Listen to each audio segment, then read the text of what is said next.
In the year and a half Randy Schneider had been hang gliding, his friend Steele Persons almost always went along to help him launch. On November 24th, 1989, they went to Makapu'u Point, the most challenging launch site in the Hawaiian Islands. It had become Randy's favorite spot, though he had only flown there 10 times before. I think I'm gonna have to help you with that. Randy's my best friend, and he's been the best friend I've ever had. It's beyond explanation. He's my family. Oh, who tied that? You did. You did. There'd be a part of me that'd be missing if Randy wasn't around. You know, you need to pay me more for this. We reached up to the top, and this cliff it's literally about an 1,100-foot drop. You can see for miles.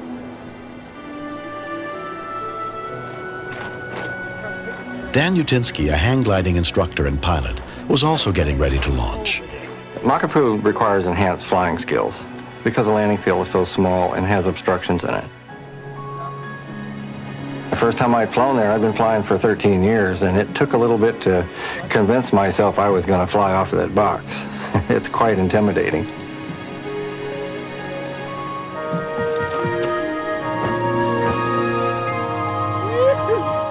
There's not much that a bird can do that we can't do. We're a little rough on landing in trees, but basically we can do everything else a bird can do. Okay, when I hang down, take a look at all the lines, make sure there's nothing twisted, okay? Okay. We were always both kind of a thrill-seeker types. Got it. Okay, I'm lifting the nose up. I pull the hang glider up, and then he hangs from it to make sure that all his cables are in the proper positions. Yeah, everything's fine. Feels good. Okay, ready to go? Yeah. So that when he launches, he's in a good situation. You all set? Everything got a good grip? Anytime. Okay, clear!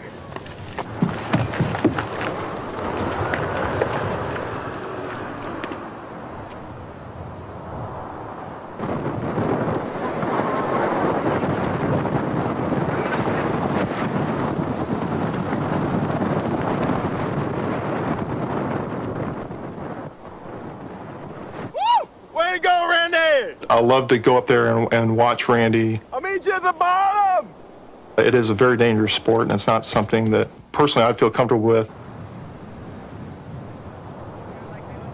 I pay attention to people who are in the air who I know have a low amount of air time. One of the pilots had only 10 flights off of Makapu'u, and he was flying a rainbow-colored glider. His flight techniques looked solid. He looked like a good pilot. He was doing quite well.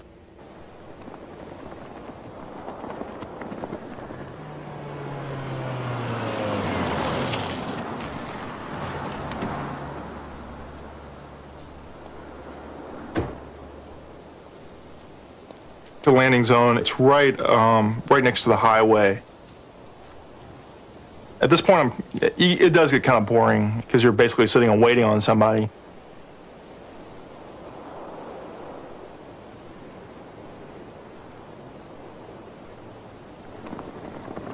I was watching a rainbow-colored glider preparing to come into land, and everything looked normal, everything looked calm. When I saw the glider cross the highway, I became concerned. It looked like he was attempting to maintain as much altitude as possible in order to clear the fence.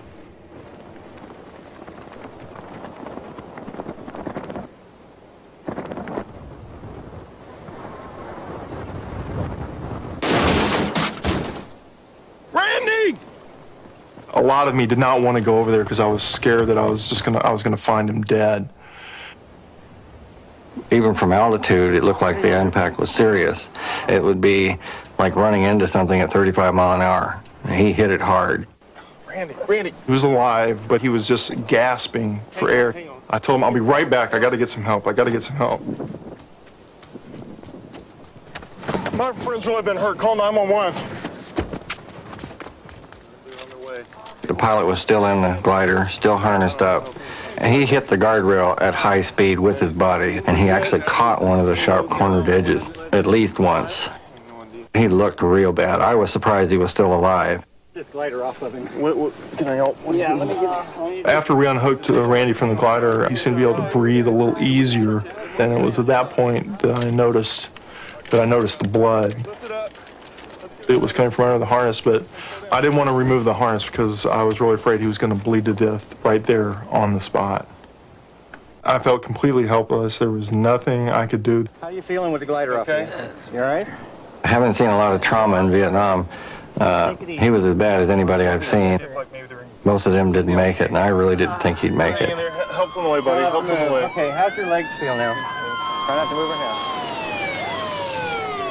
They're coming. We'll be just fine, buddy. The first rescue units arrived within 3 minutes, including Waimanalo ambulance paramedic Joe Respicio. When I took the harness off, I wasn't expected to be petrified. The injury was massive. I did not know exactly how much penetration that post went into his chest, whether it penetrated his sternum, his heart, or his lungs. My major concern was to get him to the hospital.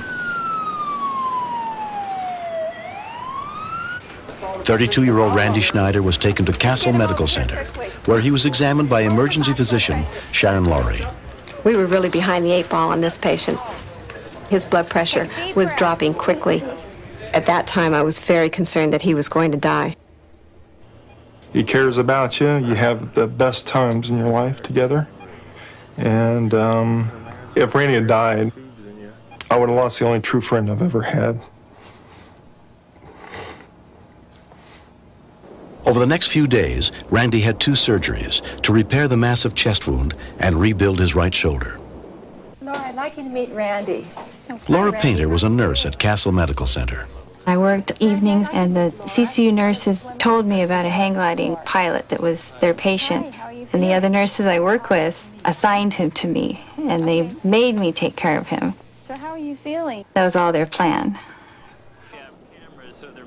Everybody else was conspiring, and everybody kind of knew he was going to ask me out. And at the end of the week, he did. It all worked out. We seemed to get along great. I felt like I could completely be myself. And 9 months after my crash, we got married. Randy is an extremely lucky person. He had a horrible accident. He came as close to death as anybody I've seen. And he got away with a gorgeous woman for a wife. Who can knock that?